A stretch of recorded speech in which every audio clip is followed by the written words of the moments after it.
now it's negative 10 degrees. If you can believe that, negative 10 degrees. Oh, man. I want this winter to be over with. Over with in the worst ways. I know. There are some of you out there who live in parts of the world that get this cold on a daily basis. I know.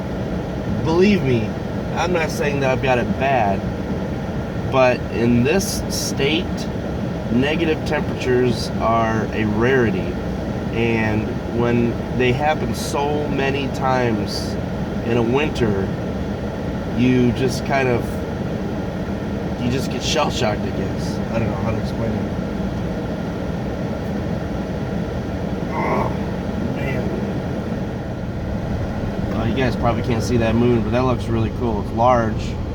Is that a waxing crescent, waning crescent? I don't remember which. I'll look up and then put it in the bottom of the screen. But anyway, SuperGTX. I know you had some questions about your car. You got a Comp G. Wonderful car. I had one for years myself, but I didn't have nearly the problems that you're having right now. I know you asked for advice, and I'm sorry I haven't been able to get to you every time I go to do something, make a video, whatever, problems start. I mean, you obviously know that I'm having wheel bearing issues right now, and I'm trying to get to the dealer as quick as possible. So I'm really genuinely sorry that I haven't gotten back to you. I'm trying. So anyway, I figured that now would be a good time to talk to you while I'm driving rather than just be parked. So you're probably not going to like what I have to say, but there might be good news. You've told me that you've put an enormous amount of money into your car already since you got it. Now, I don't exactly know, you weren't very specific as far as what you fixed, but there is some good news. The 3800 V6 is known for its exceptional reliability. And unless you are really tuning the crap out of it, adding, intake, exhaust, dropping some serious pulley, retuning it for E85, whatever, unless you're doing some serious modifications, that motor is like a tank motor. It is a Sherman tank motor. And that's not saying that nobody ever has any problems with them, but they're well known for their reliability. Man, this is ice, so forgive me. I am actually sliding on this road, and I don't feel comfortable right now. But anyways, so you don't have to worry too much. And I can see tracks all over the place where people have actually slid into the ditch. Anyway, excuse me. You don't have to worry about the motor blowing up on you unless you've done some serious modifications to it. They are, considered to be one of the top 10 motors most reliable that have ever been made, because they have a good track record. So from that standpoint, you don't have much to worry about. Now on the motor itself, of course you're going to have things go wrong, such as your alternator, power steering pump, accessories, things like that. That stuff, is not an indication that the motor is bad. It's just normal wear and tear stuff. But the internals of the motor will last you. Now, I had to replace my valve cover gaskets. That was a minor repair. It took a couple hours, but I was able to do it myself. But other than that, Didn't really have any problems. I was quite happy overall. Now, one thing you're not gonna like, and again, I don't know specifically what you've actually fixed. You said some gaskets and things. I'm not really sure exactly what you're referring to, but as far as the transmission goes, that's going to be your major problem. That's going to be your major concern if you have not done any work to the transmission yet. Now, you don't have to worry as much as I do, or a GXP owner would have to, because 260 horsepower, 280 pound-feet of torque through the same transmission that I have versus 303 horsepower, 320 pound-feet of torque. There's a big difference there, and it's the exact same transmission. So you have less to worry about your transmission breaking down on you than I would. However, that's not saying that nothing's ever going to happen. Plenty of Comp G owners who have not modified their motor in any way there's been a lot of reported problems of the transmission just failing. Premature failure is what they call it. It usually happens around 100,000 miles. Some are lucky to get 120, 140, and some actually are lucky to never have any problems at all. It's just the way, it's how it was driven. There's a lot of factors that go into it. But you are going to have to be aware that your transmission is going to be a weak link, and it's going to be a problem that eventually you're going to have to address if you have not already. That doesn't mean you need to go out right now and buy a brand new transmission or whatever. It just means that that is going to be a weak link. Now, you did say that some electronics have gone wrong. I'm not sure about the specifics of what you mean by that. If you could share that information with me, I would appreciate it. But as far as your seeking advice on what you should do now, that is kind of hard to give you a straight answer, because with all the money that you've put in your car now up to this point, there's most likely very little that's actually going to go wrong, because everything's been fixed or replaced. So you could be in a position right now where you've got a good 100 to 200,000 miles left in your car before any other major mechanical failure. Again, I don't know if you've worked on your transmission or whatever, but you may be set for quite a while. On the other hand, just like any other automobile, problems lurk in the shadows, and when you think you've got things all under control, bam, you've got a major repair on your hands. Now, you've said several times that you've paid, or you've had the cost of labor is what's killed you. Unfortunately, if you don't have the technical prowess, mechanical prowess, nothing offensive, I'm not saying that offensively, but if you're not able to do the work yourself, then labor is going to kill you. And if you don't have a warranty to cover for that labor, then yes, it is going to kill you. So if you're going to take your vehicle to the dealer or repair shop or whatever, and you're pretty much going to be paying for everything out of pocket, no warranty, they do the labor, whatever, then yes, this is going to be an issue for you. And in that case, I actually may recommend that you look for a new car.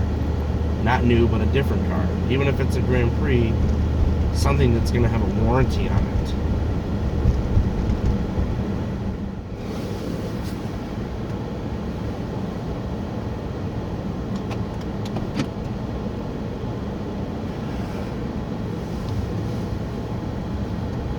So the real issue that you have right now is just that there's a lot of unknowns. The Grand Prix isn't, I don't want to scare anybody who's thinking about getting one. It's not that the Grand Prix is prone to failure. That is so stupid. Those super bright blue headlights. Those are not HIDs. They're those Philips aftermarket headlights. Anyways, you got a little itty bitty Cavalier with those on there just for a cool factor. Anyway, so I'm not trying to say that the Grand Prix, the 04 to 08 Grand Prix, is just an absolute bomb waiting to go off. Any car is going to have its share of problems, or known problems. It's just the way that it is. But for Grand Prix owners,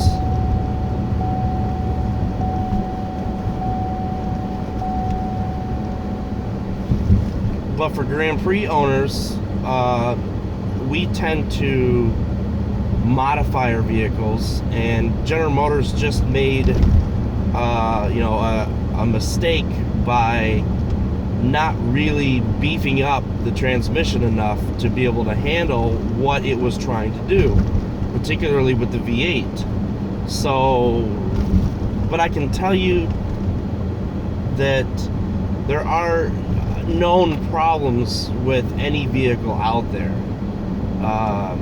For example, the needle bearings, or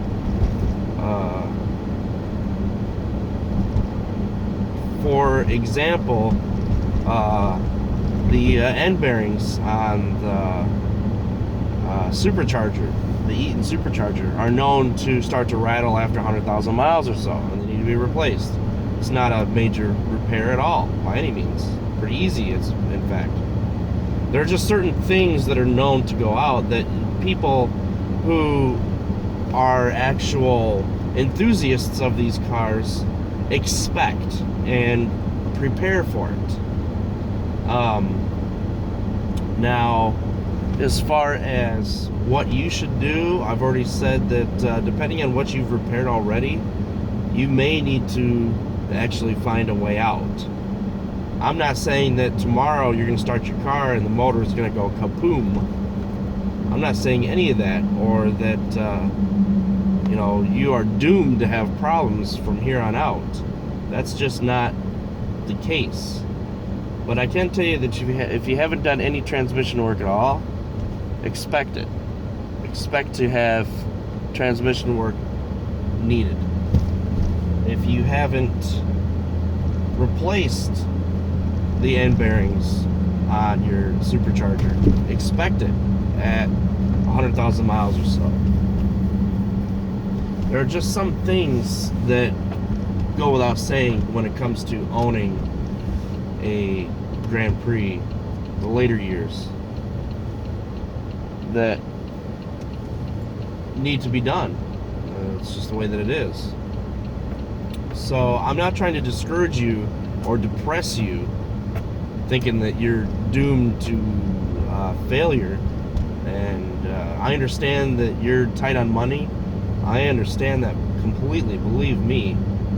It's just unfortunate in your situation that you were not able to secure a warranty for the work that you did. And I understand that warranties are extra.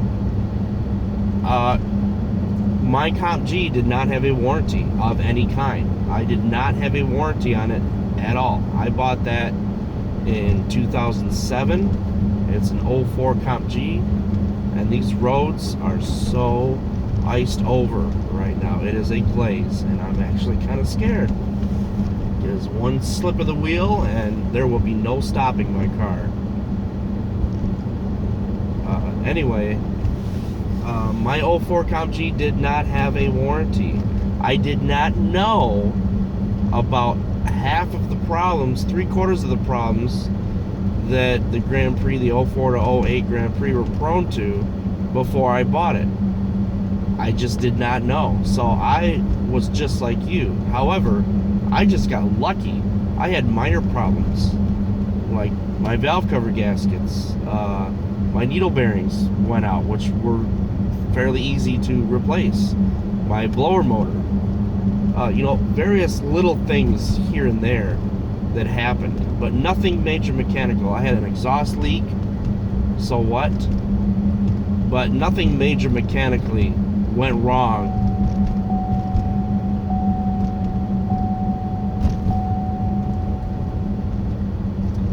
But nothing major mechanically went wrong with the car. I got lucky. That's all there was to it.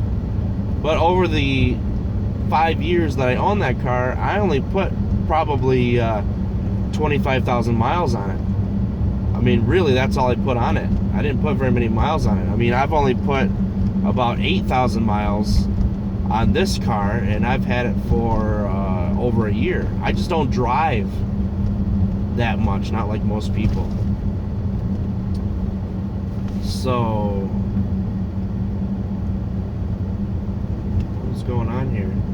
Oh, man, am I stupid? I looked down and saw that my fogs weren't on. I'm thinking, what the hell? Well, it's because my brights are on. This is where I actually slipped almost out of control yesterday, and like I said, I put video footage up of this. So anyway, with the amount of money you've already put in the car, you've already made a major investment. And if you go to sell the car, you're not going to recoup on that investment. You're not going to be able to sell it as, oh, this is new, this is new, this is new, because it's still going to have a Kelley Blue Book value, dollar amount attached to it. And nobody is going to pay you extra for all the work that you've actually put into it. So you're in a really bad situation, and I feel sorry for you. I really do. If I had that one solution, I would definitely give it to you. But if you're worried about something major mechanical happening again, anything that you've already fixed is not going to break, unless they didn't do a very good job, or they gave you faulty parts or whatever. But yeah, no traction whatsoever. But other than that, if you're really worried about the transmission going out and you haven't touched it, that is with parts and labor, that's a good $3,000 or more to fix that problem. It just is. And if you don't have a warranty, then unfortunately, it's just one of those things where, I've made bad investments in my life too. I'm not trying to put you down a couple notches. Trust me, I'm not. But my first car wasn't all that great, and I put money into it. There's just things that you learn in life. And unfortunately, if you don't do the research ahead of time, you don't know what you're getting into. That's just the way it is with any used car. So I'd love to be able to give you that magic answer that's going to take all your problems away, but unfortunately you're going to have to decide for yourself, because it's your money, it's your car. You're going to have to decide for yourself how you're going to proceed. But my best advice is, depending on if you're worried about certain things breaking down, it might be a good idea to get out from underneath it. Then get something with a warranty, like I did here. I knew when I got this car, I knew that it was going to have transmission problems. So that's why I got the warranty. I was not going to buy the car without the warranty. So hopefully that helps. I'm sorry that it took so long to get this video to you, but please fill me in on some more information, because I really need to know this stuff, and I can keep communicating with you the best that I can. All right, so let me know, and take care.